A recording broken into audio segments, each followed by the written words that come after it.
Yes, hello, good morning and good afternoon, and welcome to the IrisBG webinar on September the 5th, 2019, with Havard from IrisBG and Greg Payton from the Dawes Arboretum. Hello, how are you? Sorry, I was just reading a text message I just got. I apologize. No, that's fine. That's fine. Okay, so this is a standard Q&A webinar today. We don't have any particular sort of topic to cover. We have a few questions that we have received already, and we're also going to mention a few things about a small update that was rolled out earlier this week that we haven't sort of broadcast yet about the app manager and the app, Handheld app. But without any further ado, we can go straight to the first topic, which I haven't studied properly yet, so you have to be the... okay, I can guide you through it. Right. Yeah, exactly what the story is. I am not 100% informed about it. So I'll go full screen here so that we can see everything. Yeah. Which you saw there was also F11. So if you just want to hit the F11 button, that does that for you. Yeah. So the question was if somebody has entered a taxon name into a new accession, and maybe they did it by accident or picked a synonym instead of the correct name. If you notice there, the determination group, there's the det as taxon name. That is basically, think of that as the received as name.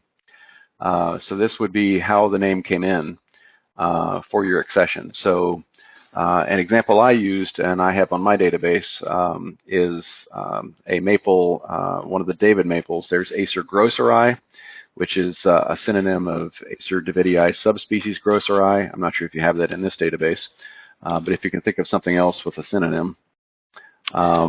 Let's see, we can go in here and have a look. Yeah, but that field will store whatever name you selected originally from the list. So yeah, just use the glabrum douglasii. Select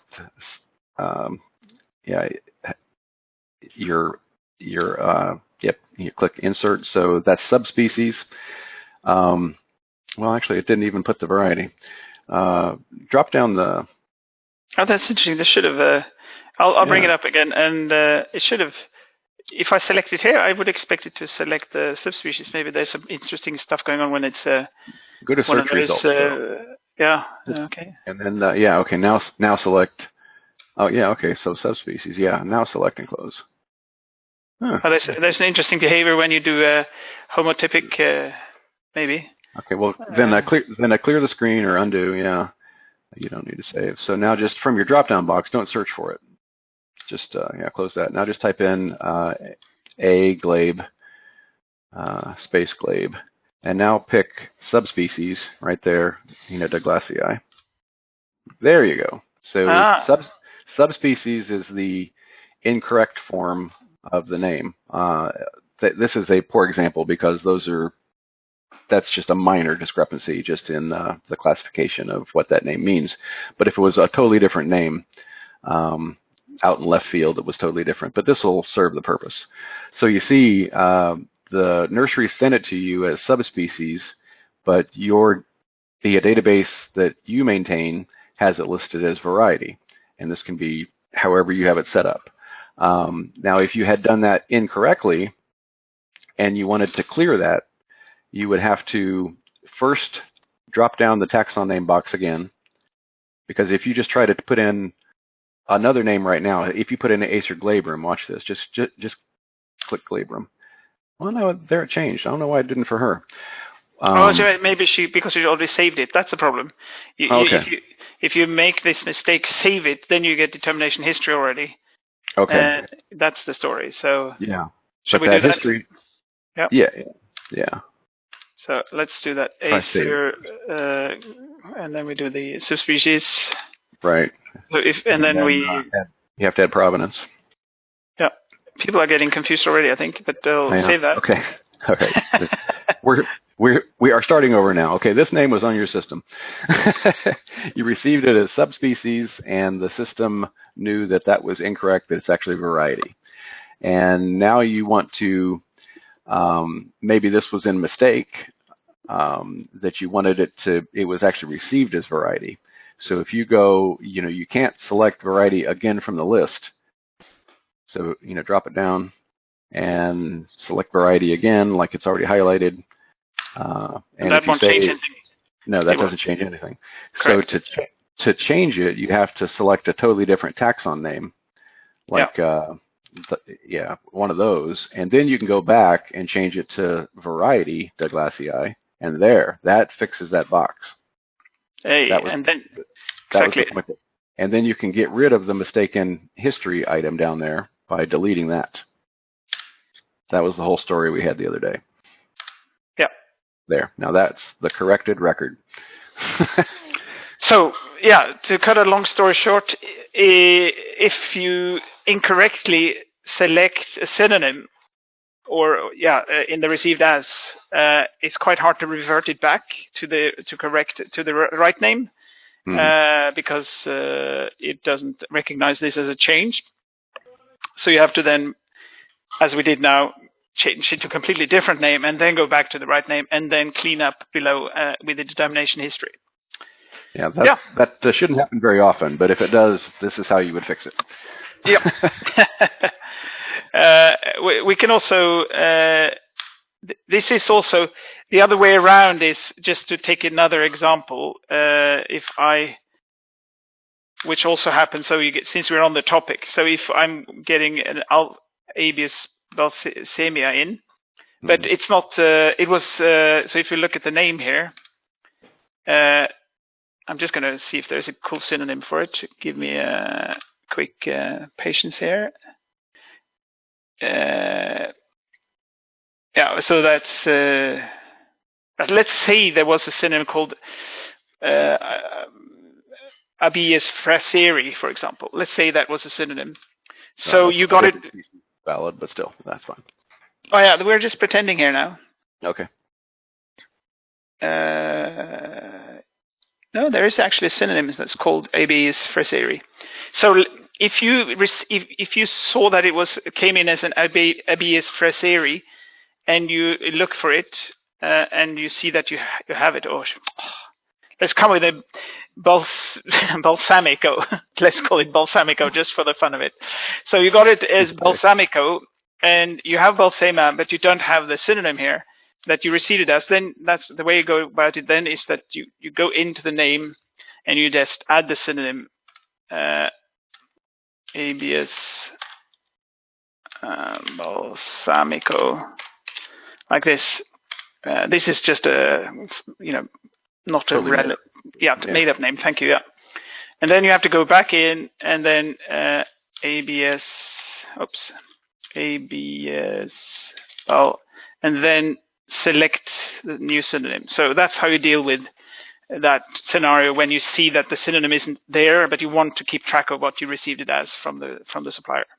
Right, and there's your policy might be different, but our policy is any name that has been validly published that is distributed by a nursery or source that we have received, I will go ahead and store that synonym for it. I don't add every synonym that's ever been published for a name because there's so many hundreds on certain names that it's just a total waste of time. But if we've received a plant under that synonym ever in the past, or it's a common usage of that name with that synonym, then I will add those. Yeah.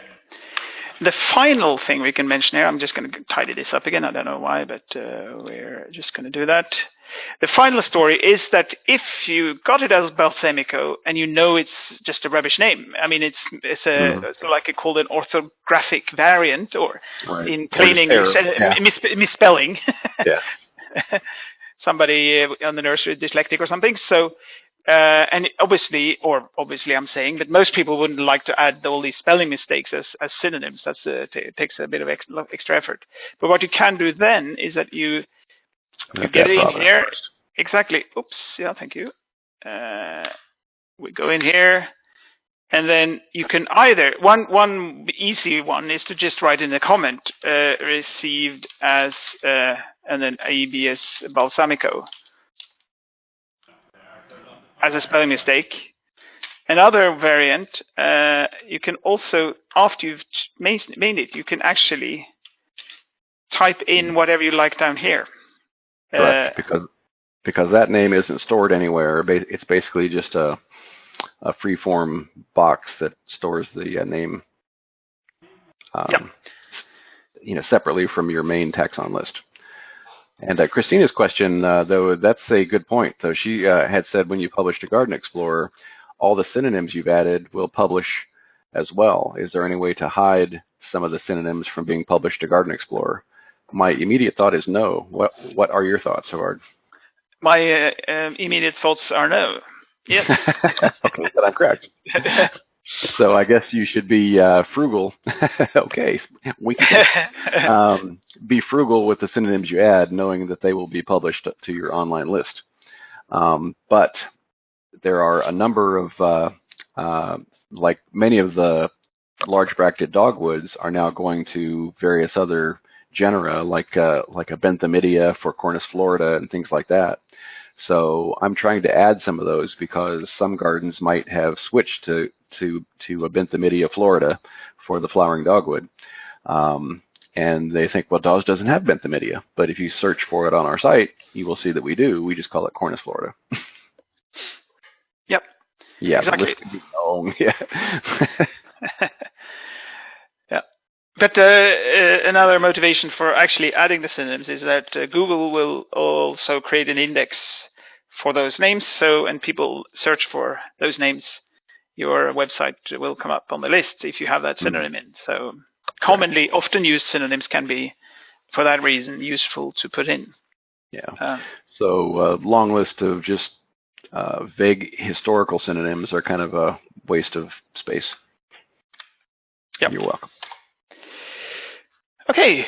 I think we've sort of exhausted that topic quite well. There's more to it, obviously, determination level. One thing that I have seen in some, some of these fields are a bit sort of, but one thing that you might also look at, and I want to mention this now because it's. Oops, hold on. Yeah. I'm going to have to set my phone to do not disturb. There we go. Yeah. So for some of you, so the determination type is also something you can use when you look at the names if you're not uncertain about whether this is a correct name or not. So there are some determination types that are not set up on all systems, like this trial version here. And I'm going to put that in here so that you have all the 4 variants for you, those of you who don't have more than these 2. So I'll put that in under maintenance definitions, system code list, sorry. There are, if you don't have these, then... and as you can tell, those of you that have a difficult time finding where things are, it's not uncommon for all of us to have that issue. So, and then there's the question mark, which is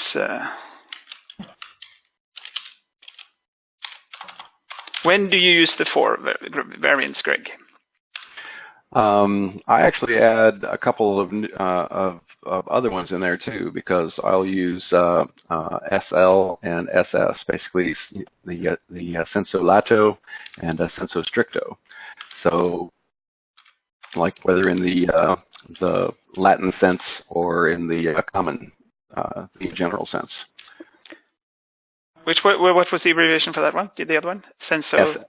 SS, senso stricto. And I do.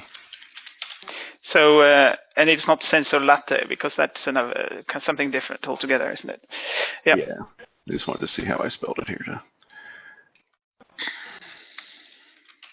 Yeah, it's SENSULATO.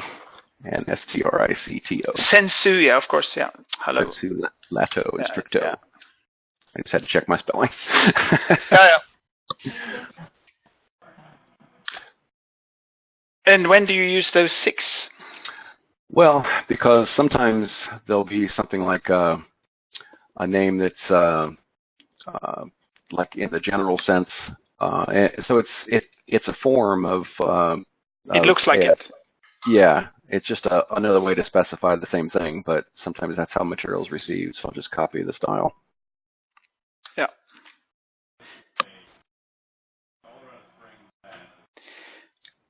Yep. So that the one thing to say here is when you pick one of these, if I just do this one, you will see that this comes up here, so that you know that you might want to have a second opinion on the proper identification of that particular plant.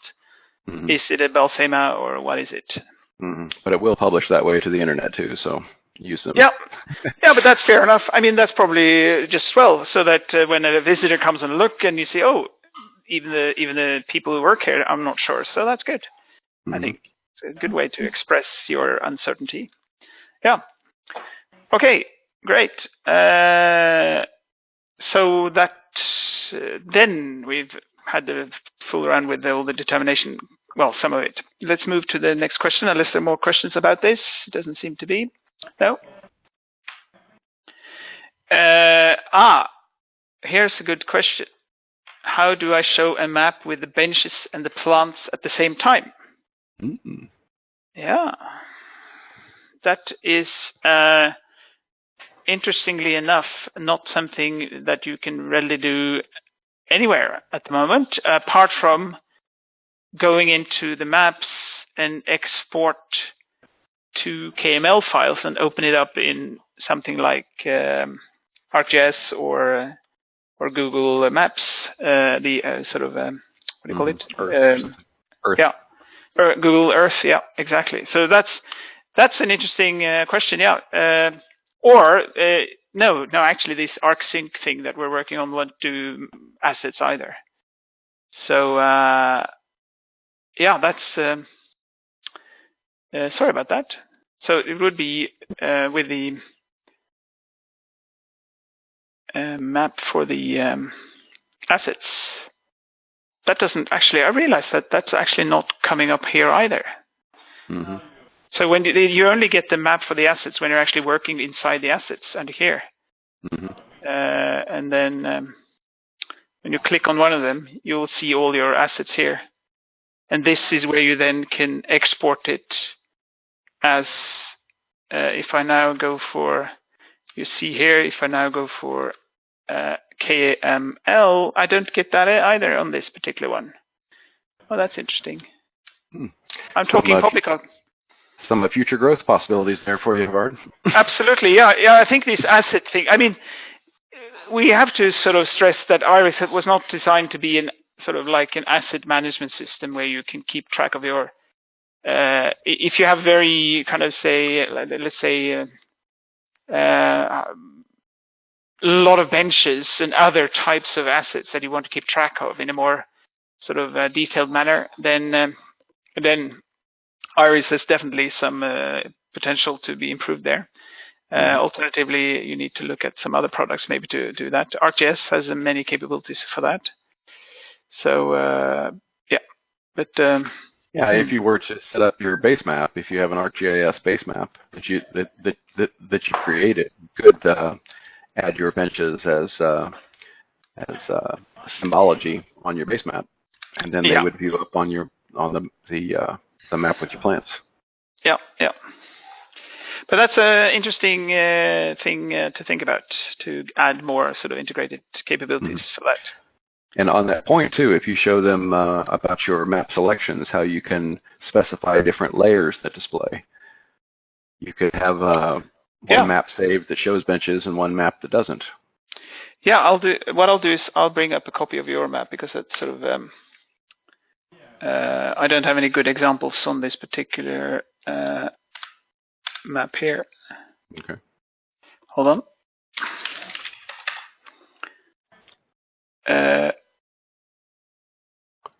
So But what we're saying is when you specify a map to display on your system, you can show which layers that the map has are displayed.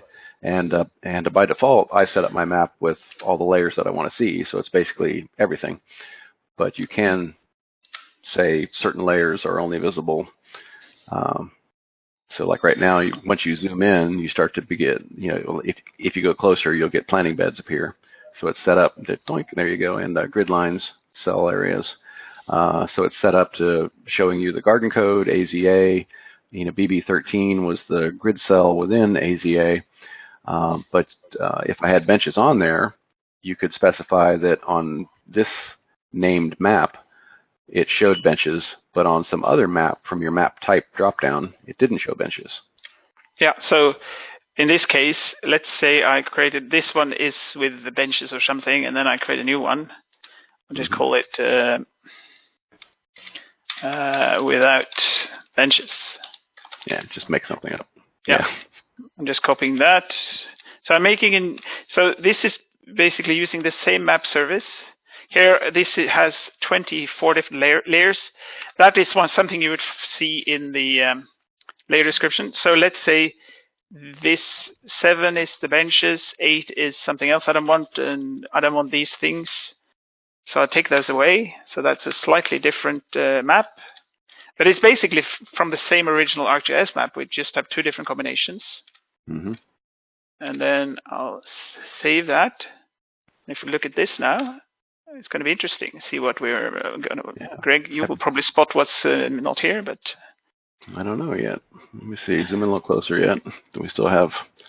It's hard to say what's missing. Okay. Anyway, you will see that on the WMS specifications, which layer is number 1 and which is 2, etc. So, and in fact, that comments field under the top one there is the website that goes right to your ArcGIS specification page that you provided me. Oh, yeah. Okay, cool. Yeah. So I can just copy that in my browser, and then I can see that information. Yeah. Yeah, we can... Let's keep a handy record for that. So this specification page looks a bit like this. Where you see the different... might have been trails or contours, or I'm not sure what you got rid of there. But yeah, it doesn't matter. What the key is that this is how it looks. And to make it worse, I think actually the numbers you put in the service is the opposite order. So 0 is 23 and 1 is 22, etc. Yeah. So it's a bit... So don't take this for granted. Take for granted that this is straightforward, but it's not rocket science. It's computer science. Okay. Yeah. And obviously, I didn't know that because I've not played around with it since I display all the layers. Oh yeah, here's a cool question. So the layers are defined in ArcMap. So in this case, we're talking about a WMS service. In this particular case, a WMS service that has ended up on as a result of publishing an ArcMap, and then. The layers are then organized on ArcMap, and then they come up as layers. I can't. So delayed. I can't see what they're doing half the time. Oh my God, yours is so speedy. Somebody has their microphone on, just so you know. Yeah. Shall we? We'll just see if we can mute. Maybe not. No. Okay. So. Was there any more questions about layers and defining different maps? Let's see. No. Okay. I'm just going to have a quick look to see if we can mute one of our visitors here. I'll do. Yeah. Did that help? Yeah. Hello. Okay. Great. Okay. Then the next question we have is, so we don't have any more questions, do we? No. That was all from that story. So what I wanted to just talk a bit about is the new app updates. So if you bear with me for a second here. So for those of you who are not familiar with the app, I'll mention that quickly by bringing up the page here so you can see that. So the Handheld is the app that you can use to update your plants out in the field. And we are getting the number of users. I don't know how many installs we have now, 300 or something. So it's getting a good uptake now. So we're getting a good volume. And I would say that now it's getting quite stable. Is that a right way of putting it, Greg? Yeah. It started, was it last year or the previous year, just sort of as a concept, and we were like on the cusp of trying it out and finding the flaws, and now it's having features added to it regularly and becoming much more useful and stable, and a real honest to goodness useful piece of software now. Yeah, thank you. Yeah. And I was just looking to see if there's anything particular. I mean, so what I wanted to say is for those of you, the help is online for those new apps. So you can get it under help. Actually should create links to the help file, but it is from the app itself. You can click help and you get the historic. There's not so many really cool new things on the latest release on the app itself. There's just some minor tweaks. So that's not really very exciting for many, I think. One thing I could mention, if there are any, we got a request from one garden where staff members constantly misunderstood the point of explore other gardens. So this is something we can disable for you for your institution, so staff members don't accidentally switch to one of the the gardens that are publicly available to everybody to try out the product. So it's a bit just a very small little feature that we can switch off for you. The other thing I wanted to say was on the app manager, which is more interesting, and that let's say, sorry, I'm using the wrong. Excuse me here. I'm just going to do help the app manager. The app manager is like here. Sorry about that. So what we've added in the latest version, for those of you, we're going to send an email to everybody who's using the app manager at this point, that you can now use the app manager to synchronize in batch, so you can actually schedule when data is pushed to the cloud and fetched from the cloud into the inbox. And you can also, if I'm opening up the software here, the desktop, when you go to the inbox screen, in the beginning, this synchronize button didn't work. It was now available also when you have installed App Manager on the same machine. So that will work as well now from the latest version. So that might be quite a useful upgrade for some of you. Yeah. And we had advanced knowledge via a phone call this morning that this was out, and we've installed it, and it seems to work fine. And I have my records person working on some batch jobs to auto download files at various times. So we're going to be working on that as we go. Brilliant. Okay, cool. Let's see. Yeah, no, that's all I have for that. So then, do you have any other questions or topics, Greg, that you think should be mentioned, or that you have heard in a recent discussion you've had with other users about things that people struggle with? And honestly, nothing is coming to mind right now, but I'm sure if somebody out there in the internet lands has a question, we could probably cover that, and it would lead to more questions. Yeah. We have a large group of people, but they all seem to know everything, so that's great. People are brilliant. Yeah. Let's see if I can. Maybe there's some classic. Oh, I know what it was. In fact, I think here we go. That Shari is with us, but she was asking about when you're in accessions and maybe you need to create multiple items for an accession. Garden Explorer. Okay. But yeah, if you need to create multiple items, I was telling her a trick that I've used at times is if you just I'll take the trial database. It's a bit sort of sorry. Excuse me for not taking the right one here. It's okay. It's just a copy of our data on yours, so you could treat it as a trial database. Yeah.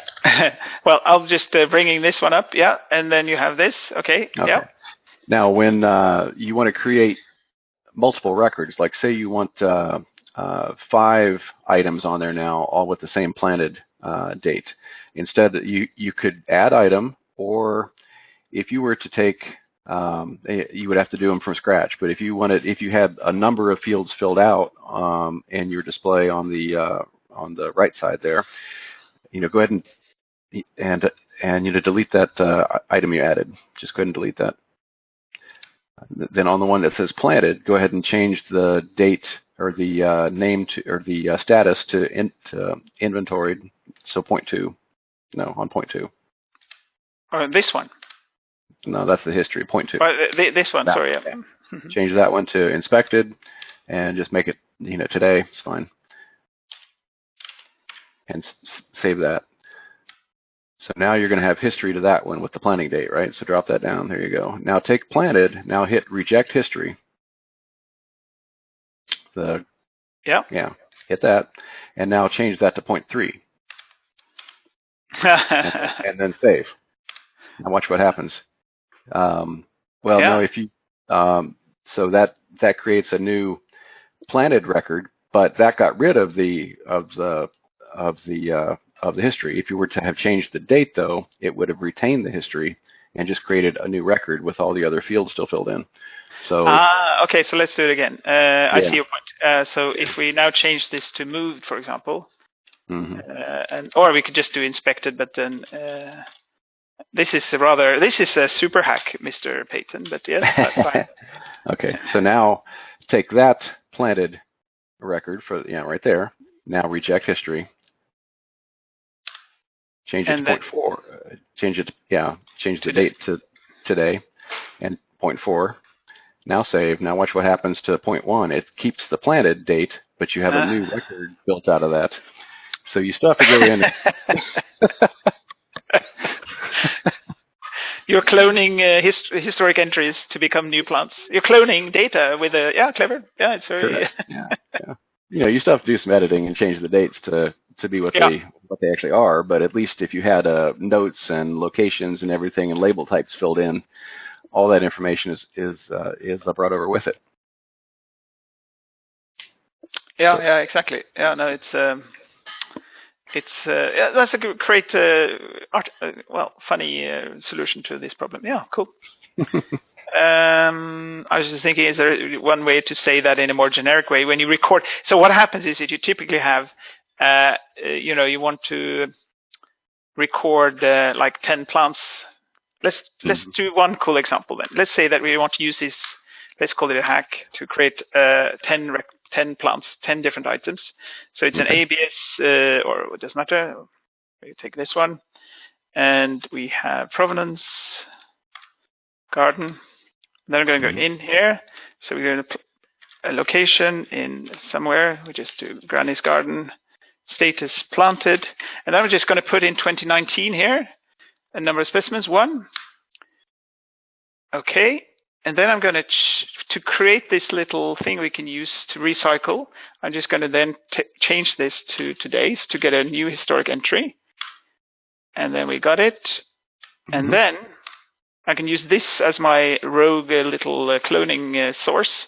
So I do reject history, and then it will be 0.2. And then the current date. Yep. And then we save it. And then you can still take that 0.1. Yeah. Exactly. Keep rejecting that each time, and you create new records. So, yeah. And then save. So that speeds up the record creation process a tad. A tad. Yeah. Are people confused? That's fine. You're allowed to be confused. but this is so. I created a sort of a historic entry to be able to use that for cloning new entries. Mm-hmm. But obviously, having said that, the software should obviously have a possibility to say, I want to create 10 more items or something, copy, like you have repeat up here. So that is something we have on our list. So, but this is a workaround until that is available. So create a new entry, use reject it, and change the item number or the qualifier if you have alphabetic ones, and then set the date to something else. And when you save, your little cloned item will then be still available here. And when you're done, you can then get rid of it. Right. So we'll do one more just because it's so fun.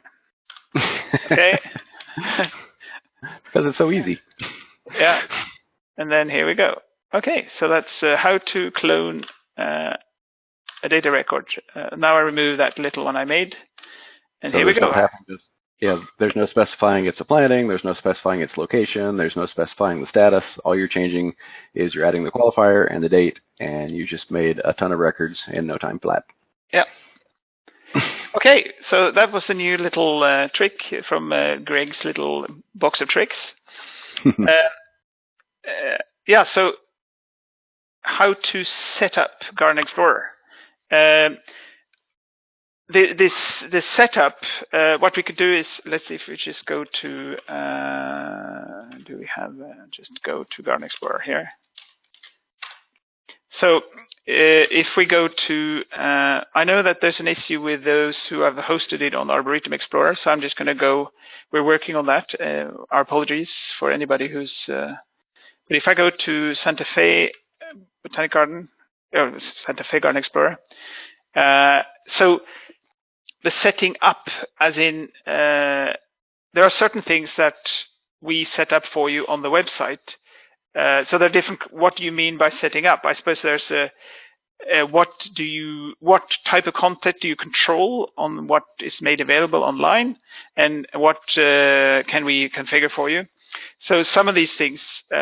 Number one, let's talk about what you can change on a daily basis. That's probably the first best place to start, so people are familiar with that. So of the content you have here, certain things are uploaded every time you push data out. So you push data out from the system task screen on the maintenance, where you do transfer to Web Explorer, and you just click run here. This can also be scheduled so that it goes on at regular intervals. And what happens then is that it takes so one place to look here is actually to go into the help file and look for, if I bring this up, you have, if you go down here to modules and then Web Explorer, it will tell you in details what type of data that will be put online. So this is something that is handy to understand, and also what data is not published for different reasons. So there's a lot of, so this is probably where you should start looking so that you get a bit more familiar with the different details. Here you see this content is what is put out once, and then if you want to change it, you have to go to us and say, okay, we would like to change that. That is information like the welcome to kind of blah, blah, blah, the blurb about that, and some information here, etc. And also, if you go here on the map, it's a question about what kind of map is coming up here. Maybe you should have different options here, etc. All that kind of stuff is something we do once. And we obviously can change that, but that's something you can't control from the desktop program. And other than that, certain parts, some gardens, like if you go on search here, on the search page, if I search for, some gardens like to see images coming up. Others don't, because they have so few images, so they don't want to, it looks a bit sparse when there are like 20 plants in one image. So that's like a configuration thing. And there's a few other things. Yeah. Something also cool that you can do, if you go back to IrisBG desktop and go to your definition.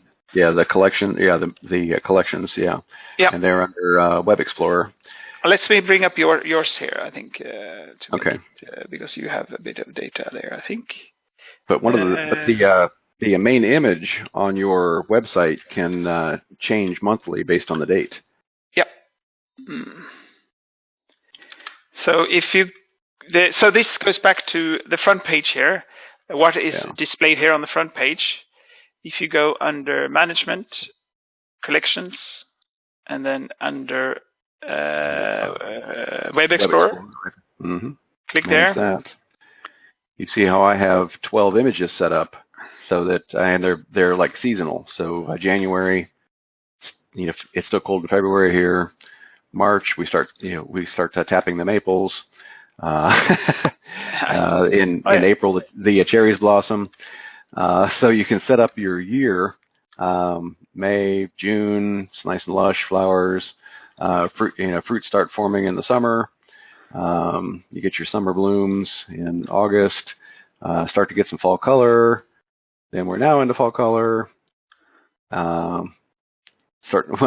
should change that. We've lost fall color by then, but and then it's snow again in the at the end of the year. So if you have that set up, each time you upload to Garden Explorer, it will pick the image based on the month and upload that as your main website image. Yep, that's a cool little thing. And if you only have 4 images that you think are good enough, they will then hang around until a new picture comes up. So you can have one for spring or that lasts for 3 months, for example, and then one for summer if you,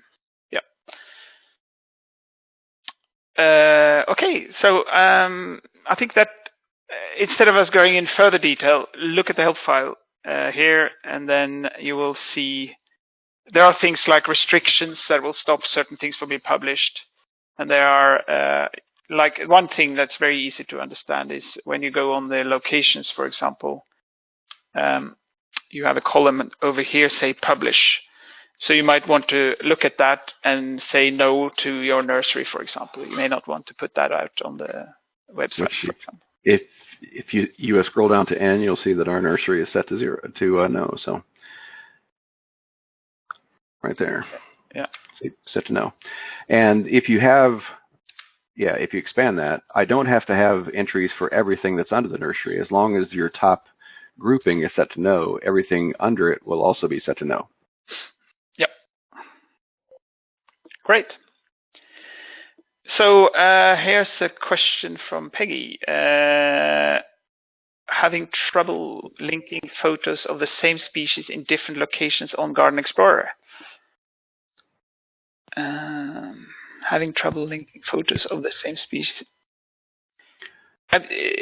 Yeah, I mean, this is an interesting question in general. How are images handled in Iris? Because if you look at an accession, and if I bring up this one, you see that we don't have an image. And let's see if I can find one. Here we got 5 images of this. So you got some lovely images here.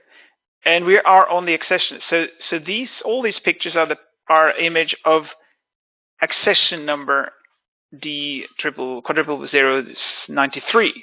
That was an unknown accession because we don't know where it came from. Yeah, exactly.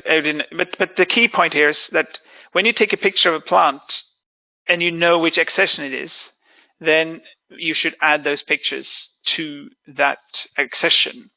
But if I go to the actual taxon here, you will see, hopefully we have more than 5 images. We have 8 images. So here we then get a full overview of all the images related to this particular taxon. Yeah, so that 5 is from a different plant, I can tell. But. Yeah, and this is where you can also then look at the ranking. So when you look at, all those 9 pictures will go onto the website if rank is 9 or lower. So this one I need to add. Yeah, that's excluded. These are not published online, but all the others are will be published, and you haven't made one that's rank 1, then that's what you should be doing. That's that's still a wintertime project. Yeah. Okay. Bad weather project or wintertime project. Yeah. So that's a very important tip about publishing to Garden Explorer, to realize that the images, when you want to look at what will be published online, look at the images on the taxon page or not on the accession page to make sure. And that's where you also should then decide on the ranking for the different pictures you have. And presently, there's no way to only show, if you search for a particular accession on the Garden Explorer, it shows photos for all plants of that name. It doesn't just show plants of that accession that you've clicked on, for example. Yeah, that's yeah. So if I open this, well, there's only one of this, but let's take a more common agave. There's probably much more agave in the. Hey, you're good. Yeah, that's my favorite one. The one that's named after you. Yeah. Yeah, you see, here we got plenty. They got 11 of them.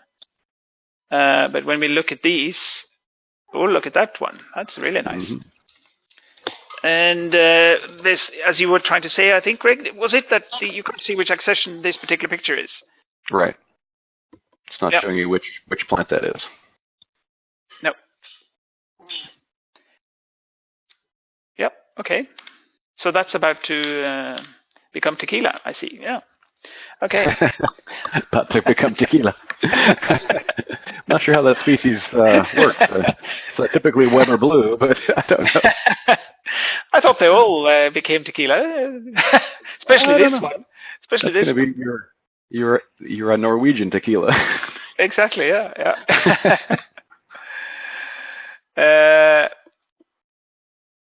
Okay. So I wanted to know how to rank them, but I wanted the location on the map to change when I click on the photo from. Oh, I see. Yeah, exactly. I can see. That's a cool little. So when you are at number 2, you would like to see where this is taken, because we know sort of, we could theoretically know which one. If we know which plant it is, we know also where it is in the garden. Yeah. That's a future upgrade there for you too. Put that on your wish list of build. Yep. That's a cool one. Great idea. Yeah. Okay. So great. Any other questions? I think we're now officially we sort of the webinar should last 50 minutes, so we're sort of about at the end of our schedule. But we have room for one more question, if there is one question. If not, we can talk about the next webinar, which will be the Thursday, the 3rd of October. So nothing special going on there. Hold on. Have we changed? Maybe there's some time zone changes. We'll stick to because we predominantly have North American guests joining us. So for any Europeans who happen to be on today, when there's a trick where the Americans change their time zone or the daylight saving on a different time than the Europeans do. So we might have a problem. Tired at the same time. Sorry? So we just get tired at the same time all the time. Yeah, so keep an eye out for that. We'll announce it on the schedule on our website. Yep. Our daylight savings time doesn't switch until November 3rd, so. Yeah, so there's 1 month where there's an issue. That has been the case before, so we'll see.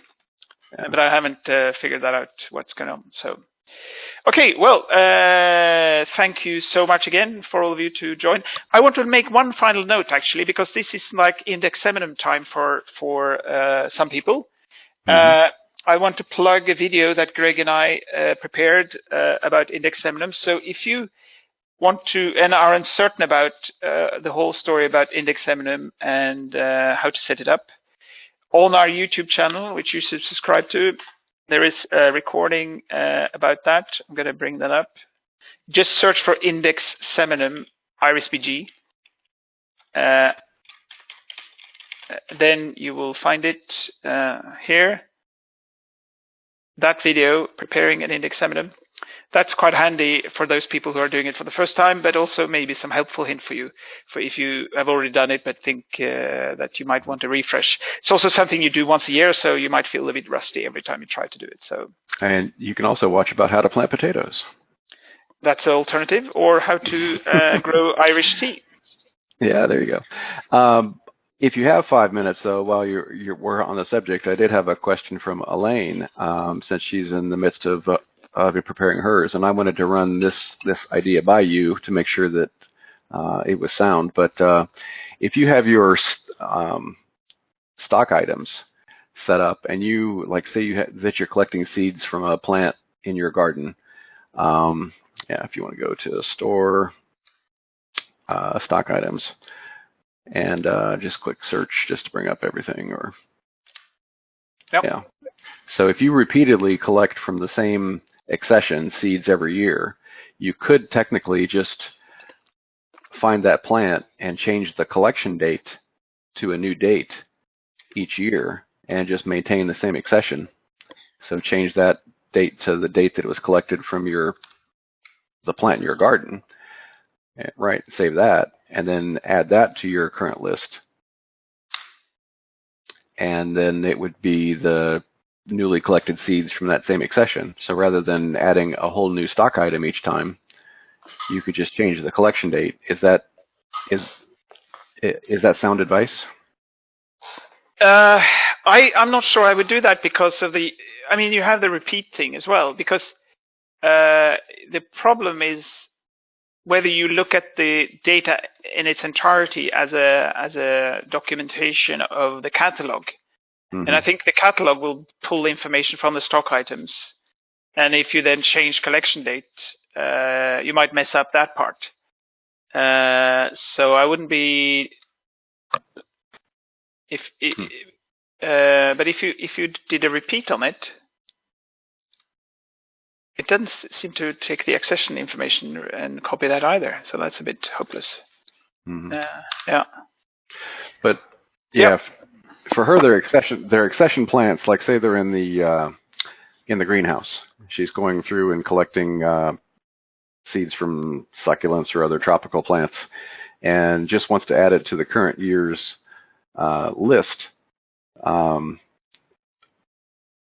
don't know. It seems to me like, if she doesn't need a report later on about everything that was sent every year, it just seems like a quick and dirty way to create a new record.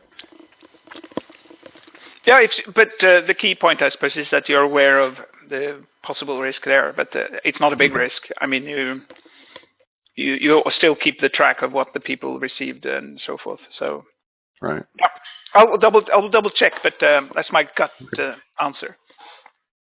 Okay, let's.